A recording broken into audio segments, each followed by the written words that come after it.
వెంకయ్య, వైఎస్ఆర్సీపీ కృష్ణా జిల్లా ప్రధాన కార్యదర్శి.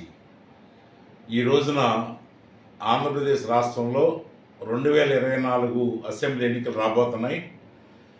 ఈ ఎన్నికల్లో ఎవరు గెలుస్తారు, ఎవరు ఓడిపోతారు, గన్నవరం సీట్ ఎవరికి, గన్నవరంలో ఎవరు గెలవబోతున్నారు, జగన్మోహన్ రెడ్డి గారి యొక్క సంక్షేమ పథకాలు ప్రజలు ఆమోదిస్తున్నారా, మళ్ళీ జగన్మోహన్ రెడ్డి గారిని సీఎంగా చేయబోతున్నారా, గన్నవరం వంశీ గారిని ఎన్నుకోబోతున్నారా అనేటువంటి అనేక సమస్యలు ఈ రాష్ట్ర ప్రజలకు కానీ ప్రత్యేకించి గన్నవరం నియోజకవర్గం ప్రజలకు కానీ ఉన్నటువంటి అంశాలు. మేము ఒకటి సూటిగా చెప్పదలుచుకున్నాం. ఈ గన్నవరం నియోజకవర్గంలో ప్రీతమ నేత జగన్మోహన్ రెడ్డి గారు ఇచ్చేటువంటి సంక్షేమ పథకాలు 191 మందికి అందించినటువంటి ఘనత ఈ నియోజకవర్గంలో వల్లభనేని వంశీ గారికి చెందుతుంది. ఈ నియోజకవర్గంలో ఎవరు పోటీ చేస్తారు, ఎవరు సీటు అనేటువంటి మీమాంసలు కొట్టుమిట్టాడుతున్నటువంటి వాళ్ళకి, ఆలోచనలో డిప్రెషన్లో ఉన్న వాళ్ళకి సూటిగా ఒక మాట చెప్పదలుచుకున్నాం. గన్నవరం నియోజకవర్గంలో వల్లభనేని వంశీ గారు పోటీ చేయబోతున్నారు. హ్యాట్రిక్ ఎమ్మెల్యే వల్లభనేని వంశీ, గన్నవరం అడ్డా వంశీ అడ్డా అనేది 2024 ఎన్నికల్లో నిరూపితం కాబోతుంది. ఈ రాష్ట్రంలో జగన్మోహన్ రెడ్డి గారు వై నాట్ 175 175 సీట్లు గెలవబోతున్నారు. మేమేమో 175 సీట్లు 175 ఎందుకు గెలుస్తాం అనేటువంటిది రాజకీయ పొలిటికల్ వర్డ్ కాదు. ఇది రాజకీయాల్లో ప్రసంగాల్లో చెప్పేటువంటి స్ఫూర్తి ఇచ్చేటువంటి కార్యకర్తలు స్ఫూర్తి ఇవ్వడానికి చెప్పేటువంటి మాట కాదు. వాస్తవాన్ని దృష్టిలో పెట్టుకొని వై నాట్ 175 అని చెప్తున్నాం. ఈ రాష్ట్రంలో ప్రతి కుటుంబం, అది ఏ పార్టీదైనా, ఏ వర్గానిదైనా, ఏ ప్రాంతానిదైనా మేము సంక్షేమాన్ని ఇచ్చాం. దమ్మున్నటువంటి ముఖ్యమంత్రి జగన్మోహన్ రెడ్డి గారు ఒకటే అడుగుతున్నారు, నేను మీ కుటుంబానికి మంచి చేశాను అనుకుంటేనే మీరు నాకు మద్దతుగా నిలవండి, ఆశీర్వదించండి అని కోరినటువంటి ఏకైక ముఖ్యమంత్రి ప్రీతమ జగన్మోహన్ రెడ్డి గారు అని ఈ సందర్భంగా తెలియజేస్తున్నాం. ఈ రాష్ట్రంలో, భారతదేశంలో అనేక మంది ఎస్సీ ముఖ్యమంత్రులు చేశారు, అనేక పార్టీల నుంచి బీసీ ముఖ్యమంత్రులు చేశారు. కానీ నా ఎస్సీ, నా బీసీ, నా మైనారిటీ, నా పేద వర్గాలు అనేటువంటి అనగలిగినటువంటి ఏకైక ముఖ్యమంత్రి, చెప్పగలిగినటువంటి గట్స్ ఉన్న ముఖ్యమంత్రి ఎవరైనా ఉన్నారనంటే వారి పక్షపాతి, పేద వర్గాల పక్షపాతి, ఎస్సీల పక్షపాతి, ఎస్టీల పక్షపాతి, మైనారిటీల పక్షపాతి, బీసీల పక్షపాతి, పేద వర్గాల్లో ఉన్న పేదల పక్షపాతి ఎవరైనా ఉన్నారంటే జగన్మోహన్ రెడ్డి గారు. ఆయన స్పష్టంగా చెబుతున్నారు, నేను వాళ్ళ పక్షపాతిని, నేను వాళ్ళ కొమ్ముకు వస్తాను, వాళ్ళ శ్రేయస్సే, వాళ్ళ అభివృద్ధి నా ధ్యేయంగా పనిచేస్తానని చెప్పినటువంటి ముఖ్యమంత్రి జగన్మోహన్ రెడ్డి గారు అని ఈ సందర్భంగా చెప్తున్నాం. జగన్మోహన్ రెడ్డి గారు మాటల మనిషి కాదు, చేతల మనిషి. ఒక పక్క సంక్షేమం, ఒక పక్క అభివృద్ధి. చాలామంది అభివృద్ధి లేదు, సంక్షేమం ఏముంది అని చెప్పి, అభివృద్ధి కుంటుపడుతుందని చెప్పేసి మాట్లాడే వారికి కూడా మేము సూటిగా సమాధానం చెప్పదలుచుకున్నాం. కుప్పం నుండి ఇచ్చాపురం వరకు మీ ఇష్టం వచ్చినటువంటి గ్రామంలోకి వెళ్ళండి. ప్రతి గ్రామంలో కూడా ఒక సచివాలయం సెంటర్ ఉంటుంది, సచివాలయం ఉంటుంది, ఒక ఆర్మీకే ఉంటుంది, ఒక హెల్త్ క్లినిక్ సెంటర్ ఉంటుంది, ఒక లైబ్రరీ ఉంటుంది. ఒకట అభివృద్ధి అని అంటే రోడ్లు వేస్తేనే అభివృద్ధి అనుకుంటున్నారా? ఒక పేదవాడి కుటుంబానికి ఆసరాగా నిలిచి వాడి బిడ్డ బాల కార్మికుడిగా లేకోకుండా స్కూల్కి పంపించి ఆ తల్లి ఖాతాలో 15,000 రూపాయలు అమ్మఒడి వేసి ఆ పిల్లవాడిని చదివించి ఫీజు రియంబర్స్ ద్వారా పెద్ద పెద్ద ఇంజనీర్, డాక్టర్స్ చేసి ఆ కుటుంబం అభివృద్ధి అంటే అది తారు రోడ్లు వేయటం కాదు. అభివృద్ధి అంటే పేదవాడికి స్వశక్తి, శక్తి రావాలి. ముందు శక్తి రావాలనంటే కుటుంబం అభివృద్ధి చెందాలి. కుటుంబం అభివృద్ధి చెందాలనంటే ఆ కుటుంబంలో పిల్లలందరూ చదువుకోవాలి. ఆ కుటుంబంలో ప్రతి కుటుంబానికి ఇళ్ల స్థలం కావాలి. ప్రతి కుటుంబానికి గృహాన్ని నిర్మించాలి. ప్రతి అక్కా చెల్లెమ్మలకి వైఎస్ఆర్ ఆసరా, వైఎస్ఆర్ తోడు పథకం ద్వారా ఆర్థిక చేయూత ఇవ్వాలి. అప్పుడు ఆ కుటుంబం అభివృద్ధి చెందుతుంది. అభివృద్ధి అంటే అది, దట్ ఈజ్ జగన్మోహన్ రెడ్డి స్థాయి.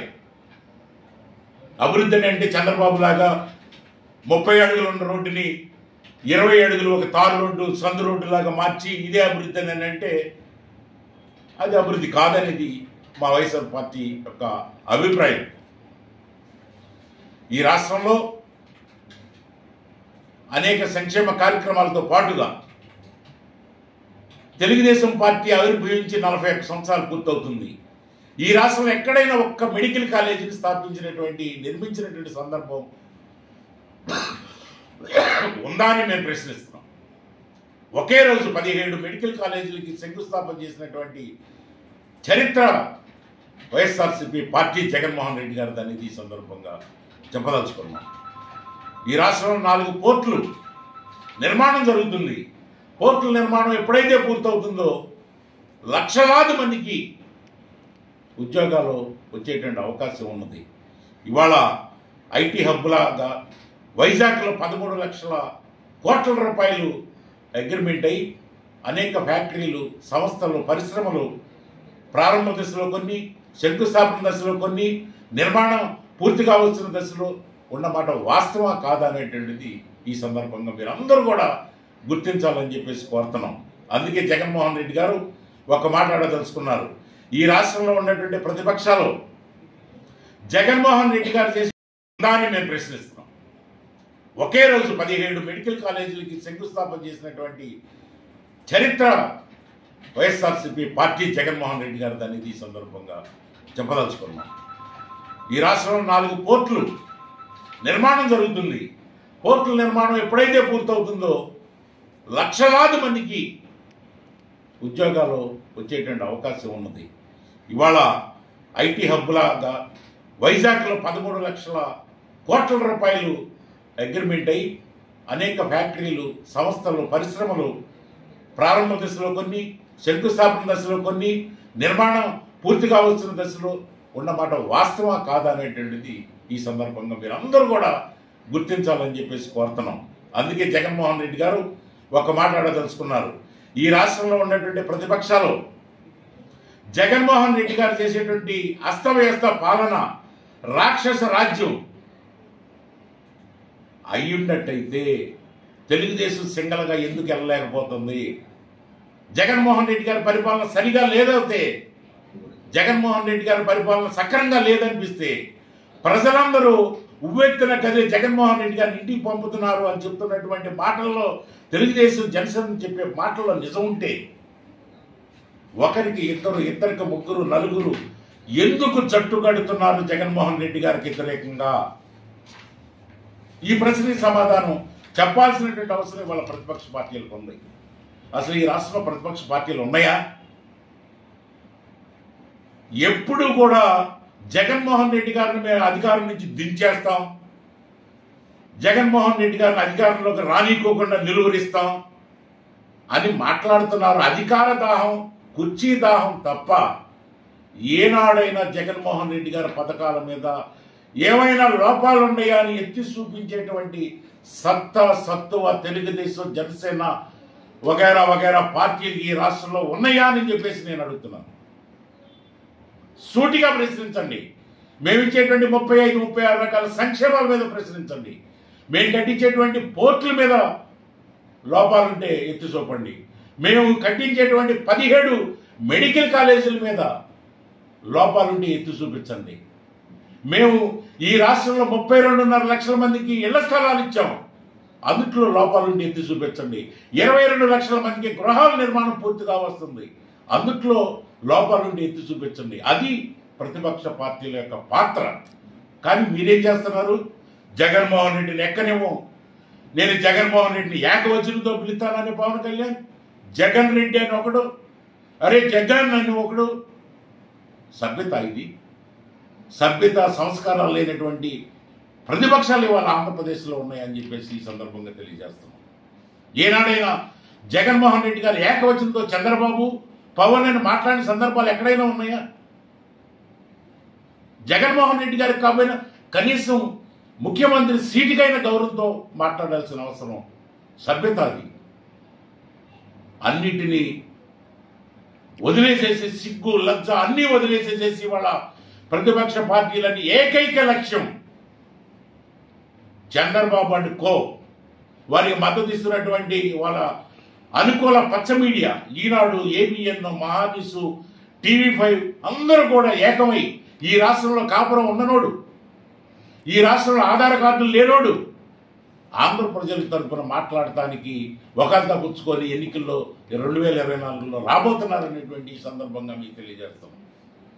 58 నెలల పరిపాలనలో, జగన్మోహన్ రెడ్డి గారి పరిపాలనలో 24 మాసాలు కరోనా మహమ్మారితో ప్రపంచం యావత్తు